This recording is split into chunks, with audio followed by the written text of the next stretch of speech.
மீனாட்சி 12 மணிக்கு வந்திருக்கு. திக்கு வச்சு அன்னைக்கு சாமி வந்துச்சு. பாத்ரூம் போனப்போ நல்லா முத்துமணின்றவன் கஞ்சாவை எடுத்துட்டு வந்து என் மயன் சொல்லியிருக்கேன், அண்ணே கொஞ்சம் தள்ளிக்கோங்கன்னு சொன்னதுக்கு என்ன நீலாம் இருக்கடா என்னை தள்ளிக்கோன்னு சொல்றேன்னு சொல்லி என் மயனை நெஞ்சில் ஆப்ரேஷன் பண்ணியிருக்கோம். அவனை தள்ளி விட்டு மேலே ஏறி உட்காரவும் அவன் கூட இருக்க பயிலுக இவனை அடிச்சிருக்காங்க.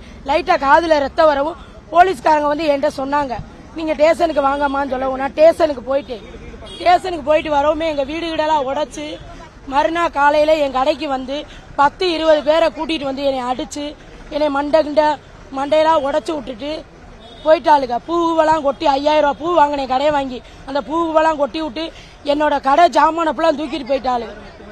முத்துமணி குடும்பமே, அவங்க அம்மா பஞ்சு, முத்துமணி அவங்க குடும்பமே எல்லாருமே ஸ்டேஷன்ல கம்ப்ளைண்ட் கொடுத்தப்ப வாபஸ் வாங்க சொன்னாங்க. நான் வாங்க மாட்டேன்ட்டு ஸ்டேஷன்ல அவங்க நடவடிக்கையே எடுக்கல.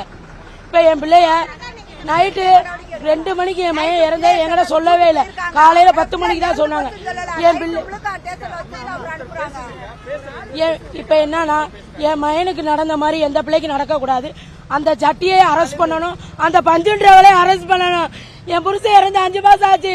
நானே நொந்து போய் கிடைக்க என் பிள்ளையும் கொண்டு விட்டாங்க. ஜட்டி குமார் அவ மயங்க வப்பாட்டி மயங்க அவ எல்லாம் சேர்ந்து கொடூரமாக 2 கண்ணையும் நோண்டி கொடூரமா அறுத்து அவ மயங்கல வச்சு இந்த ஜட்டியும் பஞ்சும் என்ன பண்ணிருக்காங்க, கொண்டு கார் பார்க்கிங் மாடியில இருந்து தூக்கி போட்டுட்டு அவங்க வாடி போயிட்டாங்க. ஒரு பிரச்சனையும் கிடையாது. சும்மா பாத்ரூம் போனப்ப உங்களை இடிச்சதுக்கு இந்த மாதிரி கொடூரமா பண்ணிட்டேன். வருஷத்துக்கு இந்த மாதிரி ஒரு கொலை பண்றாங்க. நிறைய பேர்த்த கொண்ட மாதிரி என் பிள்ளைக்கு நடந்த மாதிரி நாளைக்கு எந்த பிள்ளைக்கு எங்களுக்கு எந்த பழக்கமும் கிடையாது. நாங்க வியாபாரம் பாக்குறோம். அவங்க வந்து ரவுடித்தனம் பண்ணி எல்லாரும் கடையை ஆக்கிரமிக்கிறாங்க. இல்லாதவங்க கடையெல்லாம் எல்லாத்தையுமே பண்ணிட்டாங்க. ஒண்ணு கூட இல்ல, கண்ணெல்லாம் இல்ல, எதுவுமே இல்ல.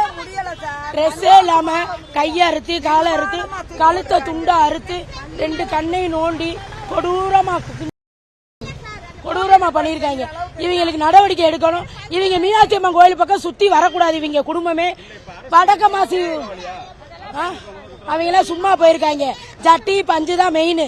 இவங்க தான் வந்து எல்லாமே பண்றாங்க. அவங்க ஜட்டி பஞ்சு, ஜட்டி குமார் பஞ்சு அவங்க பழக்கடை வச்சிருக்காங்க வடகமாசி மெயின்ல. அந்த ஜட்டி குமாரோட வப்பாட்டி அந்த ஆளு என்ன பண்றா, அவ என்ன சொல்றாளோ செய்வான். வருஷத்துக்கு ஒரு கொலை, ஒவ்வொரு பிள்ளையா இல்லாத வீட்டு பிள்ளைய பார்த்து கொள்றாங்க. என் பேர் தாமரை செல்வி, என் வீட்டுக்கார பேர் அழகுராஜா. எனக்கு என்னன்னா எனக்கும் பாதுகாப்பு வேணும். அவங்க கோயிலை சுத்தி வரக்கூடாது. அவங்க வந்து வடக்கமாசியில அவங்க பழக்கடை போடக்கூடாது. எனக்கு என் பிள்ளைக்கு எனக்கு நீதி வேணும்.